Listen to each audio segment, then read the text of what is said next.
दो तरह से हम लोग शक्तियों को महसूस कर सकते हैं। एक तो अपनी तरफ से प्रयास करके, और एक है कि उसी की तरफ से प्रयास हो जाए।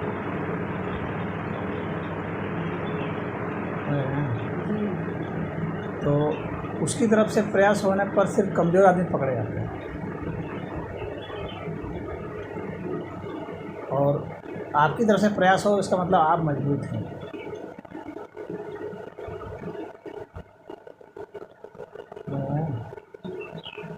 आपकी तरफ से प्रयास हो तो आप मजबूत हैं, तो आप, क्योंकि आप उतना हिम्मत करके ही ना उस काम को करेंगे। लेकिन कभी कभी ऐसा होता है कि आदमी को अपनी मजबूती का भ्रम भी हो जाता है। तो आपको पता नहीं है कि उसकी कितनी ताकत है और आप पंगा ले बैठे हैं।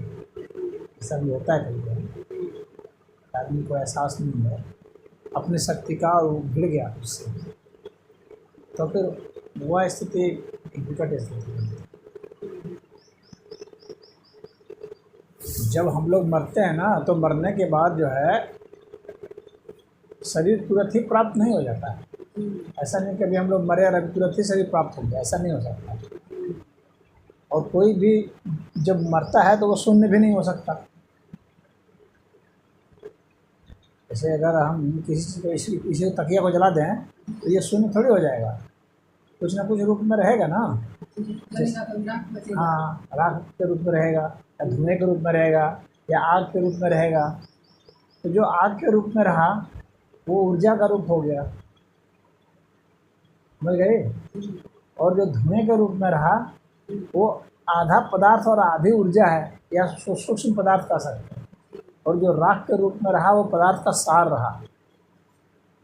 ये तीन चीज़ में तो साफ दिखता है, लेकिन एक चीज़ और है जो दिखती नहीं है। जैसे इन सभी चीज़ों को, जैसे एक अग्नि थी, एक धुआं था, एक राख था, और ये एक रूप था इसका एक रूप भी तो था। तो इन सभी को संभाले हुए भी कोई चीज़ थी, उसको चेतना कहते थे। उस चेतना के बल पर ही ये सारी चीज़ें थी, यानी वो ऊर्जा भी थी, और वो सूक्ष्म पदार्थ भी था, और वो पदार्थ का सार भी था, और इसके कारण इसका सारा रूप, रंग, आकार, गंध जो भी है इसका, वो सब भी था। इन सबको उसने एक मतलब दिया हुआ था, एक स्वरूप। तो जब इस चीज़ को हमने जलाया तो आग तो दिख गई, और धुआं भी दिख गया, और राख भी दिख गई।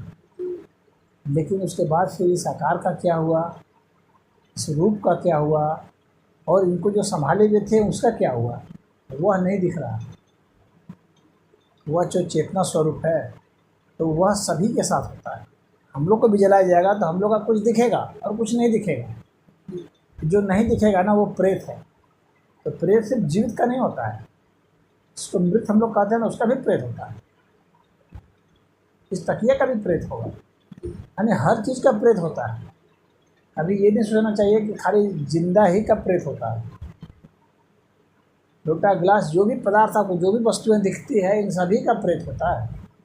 यानी कुछ ऐसा रूप जो आपको नहीं दिखता है। प्रेत का मतलब ऐसा हो गया, कोई ऐसी शक्ति जो आपको नहीं दिखती है, और वह वो सूक्ष्म शक्ति है। इस शक्ति से, क्योंकि उस शक्ति को संभाले हुए है, वो उस शक्ति को पदार्थ के साथ जुड़े हुए है, तभी जो है कोई एक रूप बनता है, आकार बनता है, ढांचा बनता है।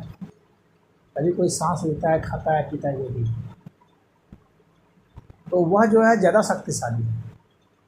क्यों? क्योंकि इन सबको बांधे हुए हैं, इसलिए शक्तिशाली है। परंतु उसकी शक्ति असीम नहीं है। शक्तिशाली तो है, इतना शक्तिशाली है कि इन लोगों को जोड़े हुए हैं, लेकिन इतना शक्तिशाली नहीं हुआ है कि हर स्थिति में ही जोड़े रखेगी, ऐसा नहीं है। इसीलिए तो हम लोग जैसे आग इसमें जला दिए तो आग पकड़ लिया, तो उसके बाद इसका विध्वंस हो गया। तो इसका मतलब है कि वह शक्ति जो इसको इस तरह से जोड़े हुए थी, हमें वो सूक्ष्म शक्ति, वो भी एक स्थिति में ही इसको पकड़ी हुई थी। उससे जब ज़्यादा का हम उसको ऊर्जा दिए तो वो विध्वंस होते फूट गए। तो आग दे करके या किसी चीज़ से तोड़ के या काट के किसी चीज़ से हम लोग इसको अलग अलग भी करते हैं ना, तो इसका रूप रंग आकार प्रकार सब बिखरने लगता है, तो वह सूक्ष्म शक्ति है। तो प्रेत शक्ति कह सकते हैं, किसी चीज़ को तोड़ते हैं तो वो शक्ति है। तो वही वो शक्ति जो है ना, अब वो जुड़ेगी कैसे? जिस तरह से वो बनी शक्ति है उसी तरह से वो जुड़ सकती है। वो जो सूक्ष्म शक्ति है जिसको चेतना में कह रहा हूँ, तो वह चेतना जो है ना, जो जुड़ती है तो हमारे आपसे इन सबसे जुड़ती है। हम लोग का एक हर एक चीज़ का एक मनस्तल होता है, तो वेद में कहा गया मनस्तल यानी मानसिक तल है। हम लोग जो भी विचार करते हैं ना वो उस तल पर चला जाता है, जो भी विचार करते हैं वो उस तल पर चला जाता है, यानी मानसिक तल। उसी तरह से इसका भी मानसिक तल है। तो ये सब जो मानसिक तल है ना, इसकी जो ऊर्जा है काफ़ी सूक्ष्म ऊर्जा है, जिसको हम चेतना में कह रहा हूँ। तो उसको ज़रूरत नहीं है किसी माध्यम की, कहीं चलने के लिए, जाने के लिए, आने के लिए उसको कोई स्थान की ज़रूरत नहीं है, तो वो जा सकता है। उसकी इसलिए गति बहुत तेज़ है। जितनी बाधाएं आएंगी उसके हिसाब से ना गति होती है। अगर कोई रास्ते में नहीं एकदम खुला है तो हम लोग आसानी से चल सकते हैं, और ढेर भीड़ भाड़ है तो हम लोग की स्पीड घट जाएगी। तो ये इसको चलने के लिए, इस चेतना को चलने के लिए कोई बाधा नहीं आती है, क्योंकि ये इस वस्तुओं में चलती ही नहीं। इसका एक अलग ही मतलब हुआ है, मनस्तल उसको कहा जाता है। तो वह क्षेत्र, मनस का क्षेत्र अलग है। तो आप जो भी सोचती है ना वो बहुत तेज़ी से चली जाती है, यानी तुरंत चली जाएगी, प्रकाश से भी तेज़ गति से। सोचने से जिस भी व्यक्ति के लिए सोचा जाता है कोई विचार होता है वो वहाँ चले जाता है। खाली चली ही नहीं जाती, उसकी शक्ति भी बहुत ज़्यादा होती है। आम चीज़ों से शक्ति ज़्यादा होती है। हम लोग के विचार जो हैं वो एक झूठ पकड़ने की मशीन आती है, सुने हैं कभी? हाँ, झूठ पकड़ने की मशीन आती है। जैसे ही हम कुछ झूठ बोलेंगे तो उसमें पता चल जाएगा कि ये झूठ बोला। इसका मतलब है कि हमारा जो झूठ है वो उसकी तरंगें प्रभावित कर रही है मशीन को, तभी ना मशीन डिटेक्ट कर रहा है। हमने झूठ बोला तो वो समझ गया। इसका मतलब है उस झूठ से हम लोग का शरीर में बहुत सारे परिवर्तन हो जाते हैं। तो वो तरंगें जो है वो मशीन डिटेक्ट कर देता है। खाली मशीन ही डिटेक्ट नहीं करता है, हर चीज़, पूरा ब्रह्मांड है इस झूठ को डिटेक्ट कर देता है, पूरा ब्रह्मांड। हाँ, तो हम लोग जो भी झूठ बोलते हैं या जो भी गलत कार्य करते हैं उन सब की तरंगें होती है, और वो सब जो है हिंसा की तरंगें, हाँ, अहिंसा की तरंगें, प्रेम की तरंग, घृणा की तरंग, हर चीज़ की तरंगें होती है, और वो बहुत शक्तिशाली होती है। भावनात्मक तरंगें जो होती हैं, तो ये विचार तरंगें बहुत शक्तिशाली होती हैं, पूरी जगह चली जाती हैं। अमूमन आदमी नहीं सोचता है कि इसका क्या प्रभाव होगा। अमूमन बस सिर्फ एक पदार्थ को समझता है कि हम झूठ बोले तो हमको ये मिल गया, वो अमूमन आदमी ऐसा सोचता है। लेकिन उससे हमने कहाँ तक कितने को प्रभावित कर दिया वो ये नहीं सोच पा रहा है। इसका इफेक्ट तो आता ही आता है, आप ही के ऊपर, सबके ऊपर आ जाता है, उन सभी के ऊपर इसका प्रभाव आ जाता है। यानी जितने अधिक समाज में झूठ बोलने वाले हो जाएंगे उतना ज़्यादा उसका दुष्प्रभाव आता दिखने लगेगा। और समाज में युद्ध इतने हो रहे हैं, छीना झपटी, लूटपाट इतना मचा हुआ है, इसी कारण मचा हुआ है कि सब लोगों से वैसी ही तरंगें निकल रही है। तो वे जो वैसी तरंगें जो है ना वो प्रेत की तरंगें हैं, समझें? तो वे तरंगें जो घूम रही हैं, तो हम लोग जिस ढांचे के हैं उस तरह के प्रेत हैं।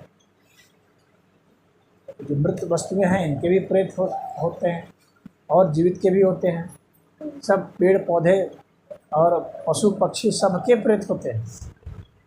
तो आपका दिमाग जिस चीज़ को ग्रहण करेगा, क्योंकि वो वैचारिक तल पर है, तो प्रेत को समझ लीजिए एक विचार है, ऐसा समझिए तो समझने में आसानी होगी। प्रेत एक विचार है, और जैसे ही आपके दिमाग में कोई विचार आया जो कि भय से मिला हुआ है, तो वह समझ लीजिए कि प्रेत की एंट्री हो गई। बात समझ में आ रही है? मतलब हाँ, जैसे ही विचार आया, भय समाया, तो इसका मतलब है कि प्रेत की एंट्री हो गई, रास्ता एक बन गया है। तो भय जितना ज़्यादा बढ़ता जाएगा, जितना ज़्यादा बढ़ता जाएगा, और वो समझ लीजिए कि वो उतना ही ज़्यादा प्रभावित करता जाएगा दिमाग को, और पूरे दिमाग पर छा जाएगा। कोई आदमी क्या होता है ना, कभी कभी मनोरंजन के लिहाज से भी प्रेत के चक्कर में फंस जाता है। मनोरंजन के लिहाज से मैं एक उदाहरण बताऊंगा। हमारे एक करीबी हैं, उनकी जैसे पति चले जाते थे कमान धमान, बच्चे चले गए स्कूल, वो भूत का सीरियल देखती थी। मुझे भूत का सीरियल देखती थी, उसको उसी में मज़ा आता था। उस समय तो वो मनोरंजन का था, लेकिन धीरे धीरे क्या होता है ना कि जब लगातार आप किसी चीज़ को देख, कोई विचार दिमाग में घुसाते जाती है, तो वो आपका दिमाग इस तरह से हो जाएगा, वो प्रेत का आगमन शुरू हो जाएगा। क्योंकि आप उस चीज़ को पसंद कर रहे हैं ना, तो लगातार देखते ऐसा क्या हुआ कि अंत में क्या हुआ ना कि वो थोड़ी विक्षिप्त जैसा होने लगी। हाँ, उसका व्यवहार बदलने लगा, और उसको कुछ अनजाना सा डर लगने लगा। उसको लगने लगा यहाँ पर छिपा है, यहाँ पर छिपा। फिर उसकी आंखें उस तरह से हो जाती है ना, संवेदनशीलता माइंड कैसे हो जाती है कि वो जिधर देखते हैं वही नज़र आने लगते हैं। और फिर ऐसे होते क्या हुआ कि अंत में वो आत्महत्या करके मर गया।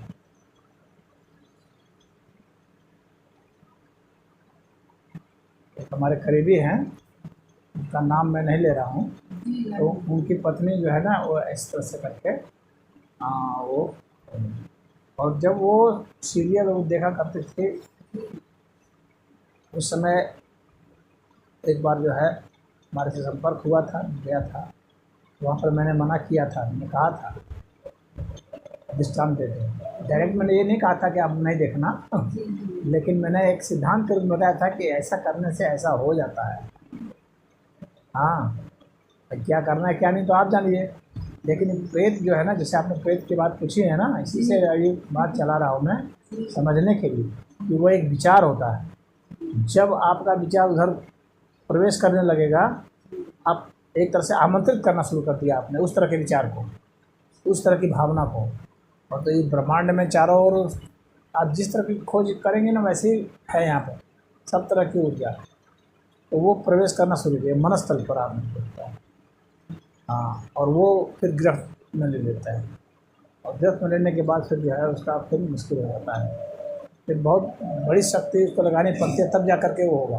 और विशेषकर जो अंधविश्वासी किस्म के लोग होते हैं, या डरपोक टाइप के लोग होते हैं, या जो अकेला रहते हैं, हाँ, तो या जो पहले से कुछ उदासीन विचार के हैं, तो वैसे लोग बहुत जल्दी प्रभावित हो जाते हैं उससे। और फिर जो है फिर गिरफ्त में आने के बाद फिर वही सिर झूमना है, हाँ, और ये करना है, तो पता पटकना है, तो भूत खेलना है। कई भूत वालों को मैंने छुड़ाया है, पकड़े हैं, तो मैं उसका, लेकिन चूँकि ऐसे लोगों को मैं प्रश्रय नहीं देता ज़्यादा, तो बहुत करीबी लोगों को जब ऐसा हो जाता है तो देख लेता हूँ, लेकिन ऐसे नहीं, क्योंकि ऐसे फिर ऐसे लोगों की भीड़ बढ़ जाएगी ना, फिर तो हम भरम बैठाना शुरू वाला काम शुरू हो जाएगा। तो फिर क्योंकि ये सब तामसी वृत्ति वाला सद विचार होगा, अच्छे विचार आएंगे, ईश्वर का विचार कीजिए, प्राण की साधना कीजिए, वो सदविचार आने से जो है मनुष्य को ईश्वर लाभ करना चाहिए और अच्छी वृत्ति लानी चाहिए। हाँ, सत्य है, प्रेम है, करुणा है, अहिंसा है, ये सब चीज़ आने से मनुष्य का व्यक्तित्व उभरता है, फिर मोक्ष की ओर मनुष्य जाता है। अन्यथा फिर जो है वो उसी गर्त में जाना शुरू कर देता है। और फिर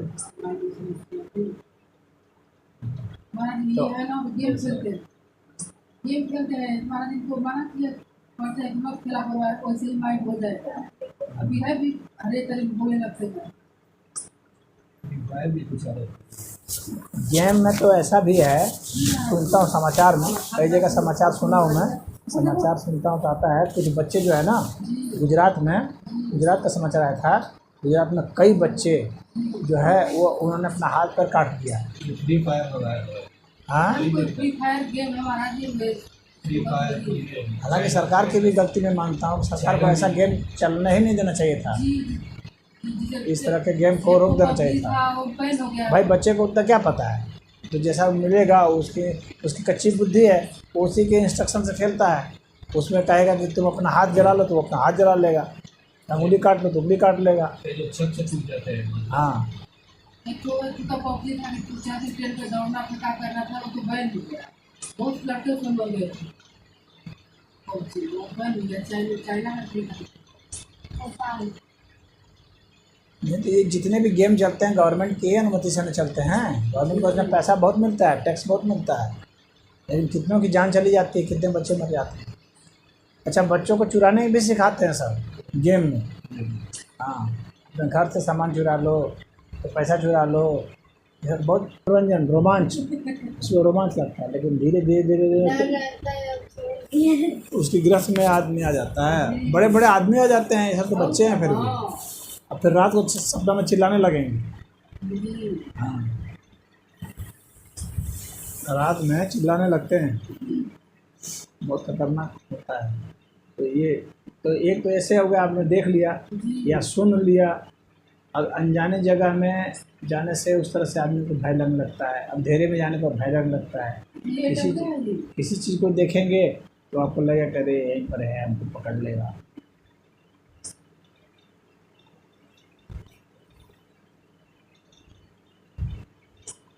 डरता है महाराज, अंधेरे में नहीं जाता है। तो ऐसा नहीं है कि प्रेत अंधेरे में ही खाली रहते हैं, ऐसा नहीं। अंधेरे में हमको भय होता है, डर है, हमें भय लगता है कि अंधेरा है, साफ कुछ दिख नहीं रहा है, इसीलिए भय लगता है। वीराना जगह है, हाँ, जहाँ कोई आदमी नहीं है, तो वहाँ वहाँ भी भय का संचार होता है। क्योंकि हम लोग के दिमाग की जो तरंगें ना, ऐसे हम लोग का मस्तिष्क सबसे पहले क्या देखता है, अपनी सुरक्षा देखता है, देखता है कहाँ सुरक्षित है। हम जानता है कि यहाँ वीराने में हम सुरक्षित नहीं है, तो दिमाग से तरंगें ऐसे निकलने लगती है ना दिखने लगेगा कि दिखने लगेगा। क्योंकि दिमाग का मुख्य उद्देश्य क्या है कि इसको यहाँ से भगाया जाए। बात समझ रहे हो? दिमाग ऐसा क्यों करता है? दिमाग का मुख्य उद्देश्य है कि इसको सुरक्षा देना शरीर को, और शरीर की सुरक्षा कब हो सकती है? जब उसको वहाँ से भगाया जाएगा।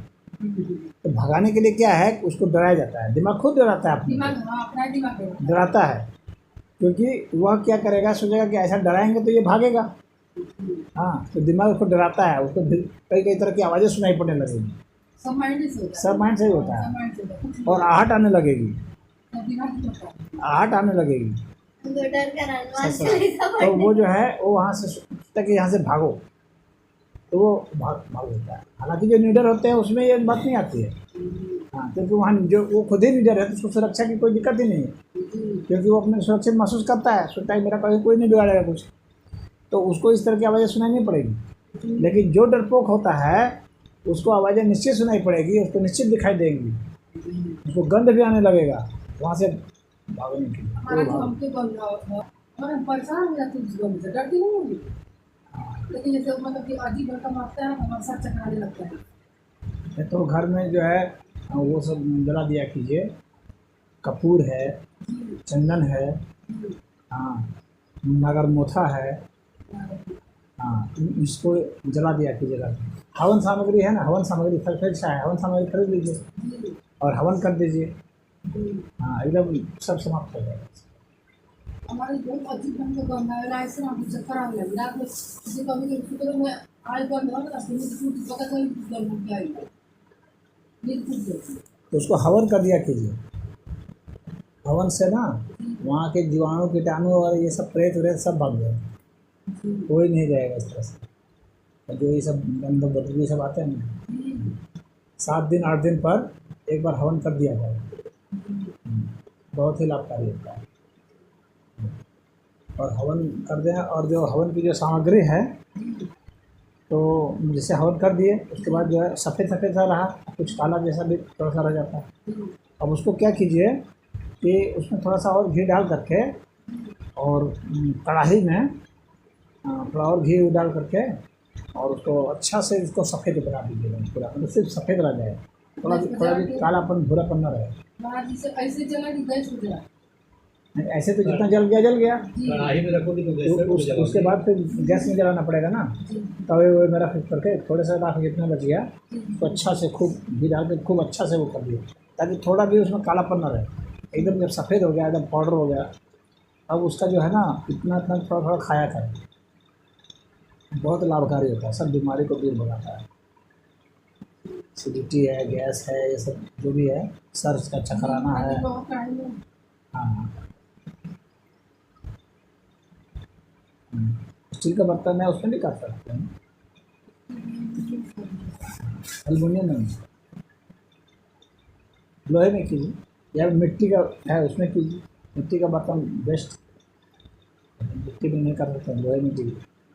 महाराज जिसे ना बदबू से हम महीना दिन को परेशान है, बीच में चल गई घर घरे गई का अभी ना घरे गई लाग बस एक दिन हल्का सा झटका सा आई।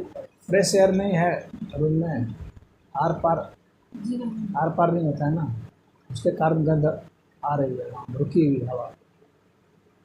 महाराज हम ही को बसाती है, हम ही को। हाँ तो आप संवेदनशील है ना, आप संवेदनशील है इसलिए आपको आ रही है। वो वहाँ पर मौजूद तो है लेकिन गंध आप ही को आ रही है क्योंकि आप संवेदनशील है। वहाँ पर आप हवन कीजिए जाकर, उसके बाद फिर आप बताइएगा। नहीं महाराज घरे गई लेने तो ऐसे ना होगा, फिर यहाँ आए मेरे फिर दिन तो था। अच्छा बता रहे हैं बता दी जो कर रहे हैं। जो मैं बता रहा हूँ उसको आप कीजिए फिर आप बताइएगा। वहाँ हवन कीजिए। हमारे को मिट्टी का खत व्यवहार करने के लिए ना हवन सामग्री मिलती है ना बाजार में, वो नहीं तो मतलब कि जैसे हवन सामग्री को जलाने के लिए महाराज जलाने के लिए कुछ वो क्या वो सब तवा ववा मिलता है ना उसको। हाँ वो लोहा का बेचते हैं। बहुत बेहतर। हाँ वो बेचते हैं ना, हाँ छोटा सा एकदम लकड़ी का मुरादा पात्र रहता है। तो उस पे जलाएंगे महाराज, उसको डायरेक्ट जलेगा नहीं ना। कौन? अरे कपूर से जलता है ना, कपूर कपूर रखिए उसमें, आम की लकड़ी है, ये सब है ना हवन सामग्री में। से जला। हाँ आम की लकड़ी है, कपूर है और सब लकड़ी मिलती है, तो हवन सामग्री चाहिए। चंदन भी डाल सकती है। गोईठा मिलता है, कभी गाय का गोईठा वो मिलता है, तो उसको डालिए और जलाइए, उसके बाद फिर बनाइएगा, नहीं तो किसी प्रकार कोई दिक्कत नहीं है। महाराज तो गंध जो है ना, देखिए गंध जो है प्राथमिक चीज। आज जो है, आज नवरात्रि का पहला दिन है, तो नवरात्रि की जो साधना में है ना, गंध की ही साधना होती है। नवरात्रि गंध तन्मात्रा की साधना होती है, और इसमें दुर्गा का पहला रूप जो है ना शैलपुत्री का है। तो इसमें एक तो प्राणायाम जो है नाड़ी शोधन का कर लीजिए। हाँ, फिर मूल बंध किया जाता है, और उसके बाद जो है अश्विनी मुद्रा है उसको किया जाता है, और वृक्ष आसन किया जाता है। ये आसन हो गए, प्राणायाम हो गया, और जब ये कर दिए तो इसके बाद फिर जो है तो धारणा की जाती है गंध की। तो गंध की धारणा की जाती है, तो उसमें भिन्न भिन्न तरह के जो वस्तुएं हैं, सबके अपने अपने अलग अलग गंध होते हैं। उन सबको अच्छा से सूंघिए खूब। जितने भी प्रकार के सामान आपके पास हैं, फूल पत्ती या जो कुछ भी है, चाहे बेडशीट है या ये है, वो कोई भी, और आप देखेंगे कि हर चीज़ का गंध अलग अलग है। जितना ही बारीकी से इसका आप निरीक्षण करेंगी और सुनेंगी, उतना आपको पता लगेगा कि इसका गंध क्या है। सब चीज़ का गंध अलग होता है। तो उस गंध को सुनने के बाद इससे आपकी घ्राण शक्ति बढ़ जाएगी। अब उसके बाद क्या कीजिए कि उसमें खुशबू बदबू का कैटेगरी हो गया, उसको सूंघ लीजिए। फिर उसके बाद आगे की और साधना उसमें होती है कि हम कुछ भी सूंघ रहे हैं उसको अपने हिसाब से सूंघ लें। वो बहुत एडवांस साधना होती है। यानी कहने का मतलब है कि अगर हम ऐसी चीज़ सूंघ रहे हैं जिसमें कोई गंध नहीं है, लेकिन हमने सिर्फ विचार डाल दिया कि इसमें ये गंध है, उस विचार की कल्पना करनी। जैसे मान लीजिए हमने बेली की कल्पना करनी, तो हमको बेली जैसी खुशबू आनी चाहिए कल्पना करने से। जैसे कि इमली की हम जब कल्पना करते हैं तो जीभ में मुंह में खट्टापन कुछ आने लगता हाँ है, हाँ रस आता है ना। जी तो उसी तरह से जब हम कुछ सुनेंगे और हम भले वो हमारे पास गुलाब नहीं है, लेकिन हमारे दिमाग में गुलाब के फूल के संस्कार हैं ना, उसकी गंध के संस्कार हैं, तो दिमाग के पास उसका डाटा है गंध का। अब हम जैसे ही सूंघेंगे तो वैसे ही जो है वो देने लगेगा। यानी हम विचार से खुशबू ले सकते हैं, कहने का मतलब यह है। हाँ, विचार से हम बदबू भी ले सकते हैं, दिमाग में हर चीज़ का संस्कार पड़ा हुआ है। अच्छा, उसमें क्या गया, पहले क्या किए, पहले तो माने ताज़ा ताज़ा याद करने के लिए गुलाब का फूल एक बार सूंघ लिए, 2-4 बार सूंघे को बढ़िया से लंबा लंबा खींचे सांस, उसके बाद छोड़ दीजिए। उसके बाद एक डंठल उठा लीजिए और कल्पना कीजिए कि ये गुलाब है। हाँ, अब उसी तरह से कल्पना करें और उसके बाद उसको सूंघें, और आपको लगना चाहिए कि उसमें गुलाब के फूल जो आपने वो किया था, अब संस्कार बनाया था जो असली गुलाब का, आपको लगना चाहिए कि ये गुलाब है। और तब जब आने लगे ऐसा गंध, तब समझिए कि आपका वो साधना सही हो गया। समझ रहे हैं? तो ये आज के ही रात्रि किया जाता है। शैलपुत्री जो है आज की गंध की साधना होती है आज। फिर उसको दूरी से, कितनी दूरी से हम गंध ले सकते हैं। कुछ लोग होते हैं जो यहाँ नज़दीक में ही कुछ गंध है, जो कोई बीड़ी पी रहा है, सिगरेट पी रहा है, पता करता है। लोग होते हैं कि बहुत दूर से वहाँ पी रहा है ना, उसको यहीं से पता चल जाए, महसूस कर सूंघ करके उसको, उसकी सूंघने की शक्ति इतनी बढ़ा लेता है वो प्राणायाम के जरिए कि उसको बहुत दूर भी कोई पी रहा है ना, उधर से हवा थोड़ी सी भी आएगी ना तो उसको पता चल जाएगा।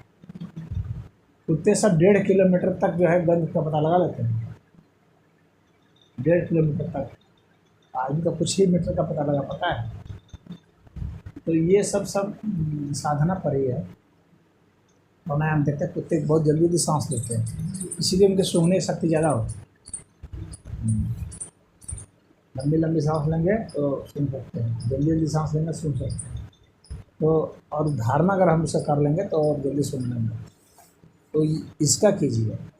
अगर किसी को मान लीजिए कि वहाँ पर उस तरह का कोई सामान जो है वो गंध उपलब्ध नहीं है, फिर भी वो गंध उसको आ रही है, जैसे आपने कहा ना कि वो गंध इन लोगों को नहीं मालूम पड़ता, सिर्फ आपको मालूम पड़ता है। तो इसके कई अर्थ हो सकते हैं। एक अर्थ तो ये हो सकता है कि इन लोगों की सूंघने शक्ति उतनी अच्छी नहीं है, आपकी सूंघने शक्ति अच्छी है तो आपको पता चल गया कि वो गंध है। एक बात तो ये हो। दूसरी बात है कि आपके सूंघने शक्ति उतनी है जितनी इन लोगों की है, हाँ, लेकिन आपकी संवेदनशीलता ज़्यादा है उस चीज़ गंधों के प्रति। सूंघने शक्ति बहुत नहीं है, लेकिन गंध के प्रति, कोई पर्टिकुलर गंध के प्रति संवेदनशीलता ज़्यादा है, इसलिए आपको पता चल गया। जैसे उसको एक एलर्जी जैसा मान लीजिए, एक एलर्जी जैसा, जैसे किसी को एलर्जी होती है ना कोई चीज़ की, तो उसी तरह गंध की भी एलर्जी होती है। सूंघने शक्ति ज़्यादा नहीं आती है, लेकिन उसको गंध की एलर्जी है, तुरंत उसको भी मालूम पड़ेगा, बहुत तेज मालूम, और उसमें उसको बेचैनी महसूस होगी उससे। तो ये एक एलर्जी है, समझे? मेडिकल साइंस के हिसाब से ये एलर्जी है, गंध की एलर्जी। हाँ। और एक और चीज़ होती है कि एलर्जी नहीं है व्यक्ति की, क्योंकि एलर्जी होगी ना तो एक विशेष तरह के गंध की ही एलर्जी होगी। लेकिन एक जो मैंने कहा ना कि वो जो प्रेत शक्ति होती है उसका भी गंध होता है, और वह भी व्यक्ति को महसूस हो सकती है। तो वैसी स्थिति में जब उसको लगे कि नहीं इस तरह का भी संभावना है, अगर एलर्जी दूसरा एक एलर्जी नहीं है और सुनने की शक्ति भी विशेष नहीं है और उस तरह की गंध वहाँ और को मालूम भी नहीं पड़ती, हाँ, तो फिर उसको जो है इसका उपचार करना चाहिए। हवन वाला उपचार जो मैंने बताया, तो इसका उपचार कीजिए, उससे वो दूर हो जाता है।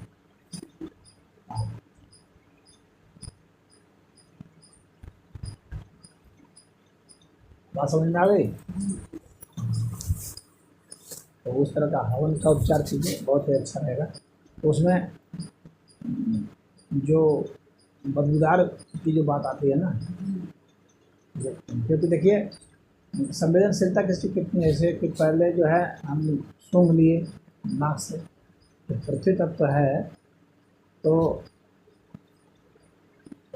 इसी जो प्रेत होता है ना उसके पास वायु तत्व होता है, आकाश तत्व होता है, लेकिन कभी कभी उसमें अग्नि तत्व का भी प्रवेश होता है। और उसके बाद फिर जो है बहुत जब स्थूल होने लगता है तो उसमें जो गंध तत्व का आ जाता है, यानी जब वह और पदार्थों के करीब आता है तो उसमें गंध की बात आने लगती है, यानी वो अपना जो है वो भी अपना एक तरह से विकास कर रहा है, और वो उस तरह विकास करते करते यानी अपना रूप को प्रकट कर रहा है। वो जब रूप को प्रकट करता है तो आकाश तत्व और वायु तत्व उसमें था, फिर उसने अग्नि तत्व ले लिया, फिर जो है गंध तत्व भी ले सकता है और जल तत्व भी ले सकता है, यानी कुछ नमी नमी जैसा, कुछ चिपचिपापन जैसा, हाँ इस तरह से भी मालूम पड़ता है। और गंध जैसे मालूम पड़ता है, और जब गंध मालूम पड़ने लगता है इसके बाद का अगला जो स्टेप हो जाता है तो उसमें जो है कुछ ध्वनि का सुनाई पड़ना या कुछ दिखाई पड़ना, झलक, वो आने लगता है। तो वैसी इस तरह से प्रकटीकरण होता है। बहुत लोगों को जो प्रेत जिनको होता है पकड़ने का, तो किसी को सुनाई पड़ती है कुछ आवाज़, किसी को कुछ दिखाई पड़ जाता है, किसी को गंध आ जाती है, और किसी को स्पर्श मालूम पड़ता है, इसको लगता है इससे कोई हमको छू रहा है। कुछ लोगों को ऐसा होता है कि हमको कोई स्पर्श कर रहा है, हमको स्पर्श कर रहा है, हमारे कपड़ों को स्पर्श कर रहा है, इस तरह से मालूम पड़ता है। वो ज़रा स्पर्श जो है ना सबसे नज़दीक की चीज़ होती है। गंध और ये सब थोड़ी सी दूर की चीज़ है, लेकिन स्पर्श सबसे नज़दीक की चीज़ होती है। और इसमें जो है व्यक्ति को सिहरन हो जाता है, रोमा पूरा खड़ा हो जाएगा, भरभरा जाएगा, हाँ ऐसा लगेगा जैसे किसी ने हमको छू दिया। तो इस तरह से धीरे धीरे होता है। तो ऐसे बहुत सारे केसेस जो हैं देखने में आते हैं। अब यहाँ पर कोई इस तरह का एक डिबेट कर सकता है कि भाई उसके दिमाग में खुद ही ऐसी है, दिमाग में खुद इस तरह की, तो ये बात सही है कि दिमाग में होता है, लेकिन वह सिर्फ दिमाग में है इसका भी कोई प्रमाण नहीं है।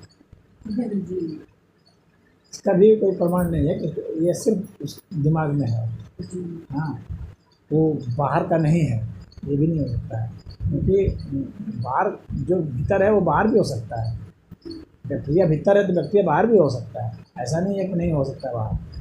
वायरस भीतर है तो वायरस बाहर भी हो सकता है, विद्युत भीतर है तो विद्युत बाहर भी है। तो बाहर और भीतर का जो भेद है ये वैसा भेद नहीं है। ये गाने सुनने का तो कॉन्सेप्ट क्लियर होगा ना, कुछ होगा तो मन में डर बैठा रहेगा। ये डरता हमको नहीं, कुछ नहीं है ऐसा, ये डरता जो उसका सच्चाई है उसको समझना पड़ेगा। ऐसा भी नहीं है कि कुछ भी नहीं है, ऐसा नहीं है। और टॉयलेट तो नहीं जाता है, बाथरूम में लाइट जलती रहेगी फिर भी नहीं जाएगा। अंधेरा रहेगा, हमको लेकर जाता है, हम डरते हैं। वो तो भय की वजह से ना, तो उस भय, जब हमें अंधेरा है तो अंधेरे में ही जाना चाहिए। उसमें उसके भीतर में वो हौसला भरना चाहिए कि अंधेरे में ही तुमको जाना है, हाँ तुम्हारा कुछ नहीं बिगड़ेगा। देखिए किसी का कभी कुछ बिगड़ता है जब वो स्वयं कमज़ोर होता है। इम्यूनिटी पावर आपकी कमज़ोर होगी तो ही रोग आपको धरेगा, नहीं तो सबको कोरोना नहीं हुआ। हाँ कोरोना आया, सबको नहीं हुआ, सारे सबको जुकाम नहीं होता है, सबको बुखार नहीं होता है, तो जिसका पावर मजबूत है उसको नहीं होगा रोग। तो उसी तरह से ये भी है कि प्रेत सबको नहीं धर सकता है। आप कमज़ोर हैं तो आपको धरेगा ही, ऐसा नहीं है कि आप बच जाएंगे। और आप जितना भागेंगे ना उतना और आप पकड़ में आए, क्योंकि दिमाग जो है, दिमाग की मन डर बैठ गया दिमाग में, तो अब दिमाग को डरपोक हो गया तो कमज़ोर हो गया। हाँ तो अंधेरा में क्या, लाइट में उसको डर लगने लगेगा। खाली अंधेरे से नहीं है, लाइट डर लगने लगेगा। शीशा के सामने अपना शक्ल देखेगा ना तो उसको डर लग जाएगा। लेकिन दिमाग में डर बैठ गया ना तो अपना चेहरा भी भूतहा लगने लगता है लोगों को। कई लोगों को अपना चेहरा भी लगता है कि कहीं हमारे भीतर तो भूत नहीं घुस गया। जिन लोगों को डर लगा है उनसे जो मेरा आमना सामना हुआ है मैं बताता हूँ, वो अपना चेहरा भी देख कर डर जाते हैं। हाँ अपनी आँख को देख कर डर जाते हैं, तो वो शीशा भी नहीं देखना चाहते, डर से शीशा भी नहीं देखना चाहते। हाँ और ऐसा कैसा होता है जब अकेले में कोई शीशा के सामने में अपने आँख एक्टिंग करने लगे, आँख बड़ा करके, छोटा करके, मुंह फाड़ करके, जीभ निकाल करके, इस तरह से। हाँ तो ऐसे क्या होता क्या रहेगा कि इससे धीरे धीरे करते करते दिमाग में ऐसा भय उत्पन्न होगा ना कि अपने ही चेहरे से, अपने ही जीभ और आँख से डर जाएगा आदमी, और देखना नहीं चाहेगा। तो दिमाग इस तरह से व्यवहार करता है, दिमाग के इस व्यवहार को समझना पड़ेगा। हाँ, और समझ करके ही फिर हम उससे बच सकते हैं। हाँ, ज़बरदस्ती भाग के नहीं बच सकते, क्योंकि भागेगा ना आदमी को तो ऐसा लगता है, कुछ कुछ आदमी को देखेंगे तो जो देखने में बहुत भयानक लगते हैं, कुछ आदमी का चेहरा बहुत भयानक होता है, तो आप उसको देखेंगे तो आपको डर लगने लगेगा, संचार हो जाएगा भय का।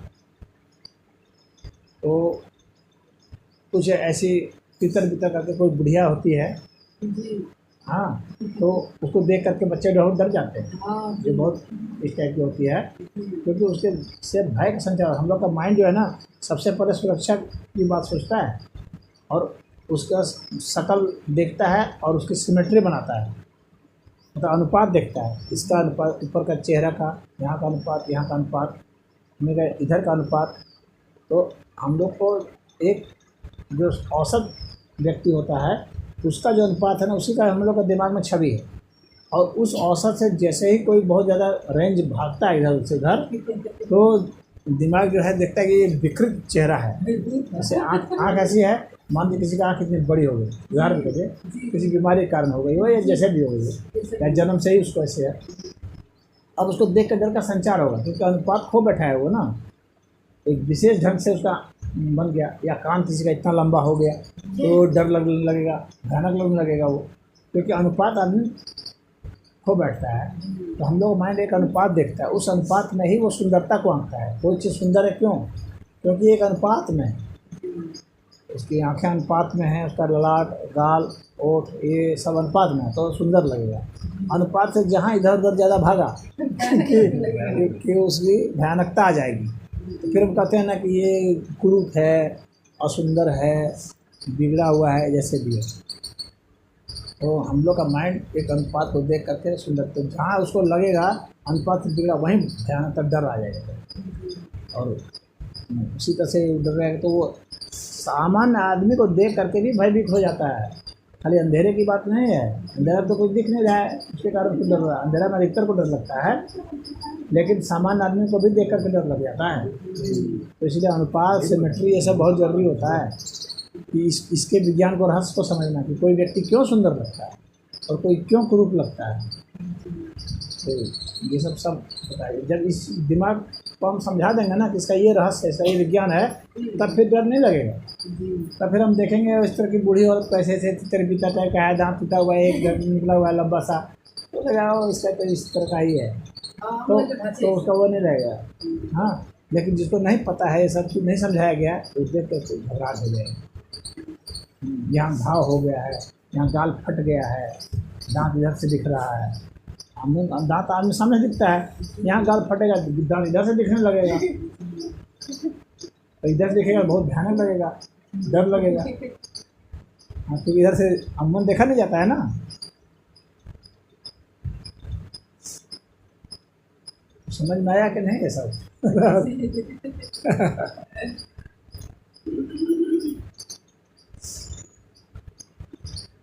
तो उसको जब हम वो हवन वगैरह करते हैं ना, तो ये उसका प्रकटीकरण खत्म हो जाता है, उसमें बहुत शक्ति होती है। और मंत्र के साथ जब हवन होगा तो और शक्ति, क्योंकि मंत्र जो है ना वो शक्तिशाली ऊर्जा है वो, और उसको हमारे ऋषियों ने खोजा है कि इस तरह की ध्वनि जब उच्चारित होती है तो उसका ये असर दिमाग में होता है।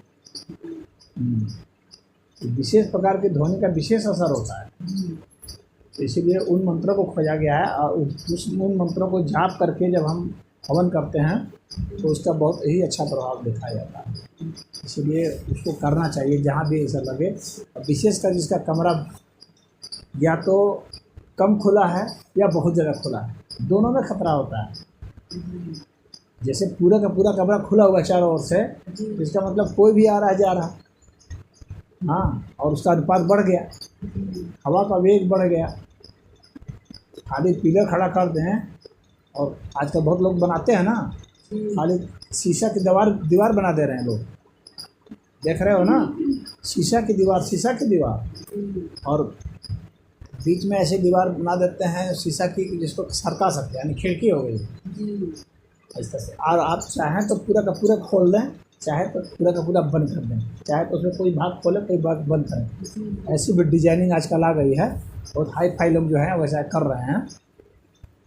तो उसमें क्या होता है कि उसकी, क्योंकि शीशा तो शीशा ही है, भले बाहर से न दिख रहा हो, मैंने बाहर का आदमी नहीं देख सकता है, उसमें इस तरह का वो कलर आ जाता है कि आप बाहर से नहीं देख सकते, लेकिन भीतर वाला बात चाहे तो देख सकता है। तो भले ऐसा हो, लेकिन जब आप खिड़की खोल देंगे, हवा पूरी आ रही है जा रही है, पूरा प्रवेश उसमें हो रहा है, तो उसके कारण जो है वहाँ की ऊर्जा अलग हो जाती है, ध्वनि अलग हो जाती है, और फिर उसमें भी लोग फंसते हैं। शुरुआत में तो ठीक लगता है, लेकिन फंसते हैं। ऐसा तभी, जैसे कि बहुत वीराने में आदमी अकेला हो, कई लोग हैं तो ठीक है चल रहा है, लेकिन जो व्यक्ति अकेला होगा त्यों जो है वही हवाएं जो हैं, जो कई लोग थे तो अच्छा मतलब महसूस करा रही थी, वही हवाएं अब भय महसूस कराएंगी अकेले हो जाने पर।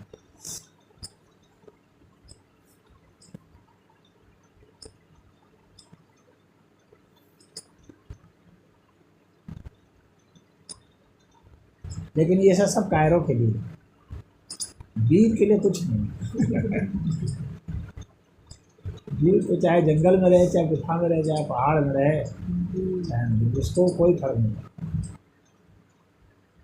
बहुत मजबूत होता है जिसका दिमाग, लेकिन ऐसे तो बिरले होते हैं, ये बात भी मानना पड़ेगा।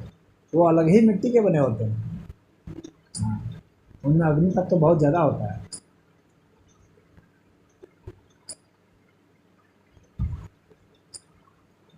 लेकिन बहुत ज़्यादा अग्नि तत्व तो है ना, बहुत फायर पावर होता है, वो नहीं कम, बल्कि वो तो उसको तो उसमें ज़्यादा रोमांच आता है, उन लोगों को और ज़्यादा मज़ा आता है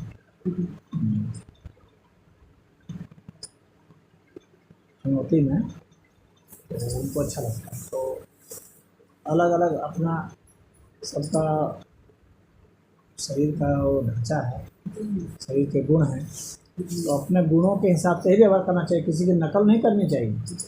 लोग नकल में भी फंसते हैं, हाँ, ये फलनवा कर लिया तो हम भी कर लेंगे, फलनवा गंगा जी तैर के पार कर लिया तो हम भी पार कर लेंगे, ऐसा थोड़ी होता है। बीच में जाकर डूब के मरेंगे, अपनी शक्ति नहीं पहचानेंगे तो नकल करके नहीं जिया जाता है, सदैव अपनी क्षमता से जिया जाता है। आपको ईश्वर ने अलग ढंग का गुण दिया है, तो आप उसके हिसाब से ही आप अपना विकास कीजिए, और दूसरे का देख करके अगर आप वो करेंगे तो बहुत बुरा पसंद है। और आजकल नकल बहुत ज़्यादा चल रहा है, अमुक ने ये खरीदा तो हम भी वही खरीदेंगे, अमुक ने ये किया तो हम वही खरीदेंगे, इसी में कितने लोग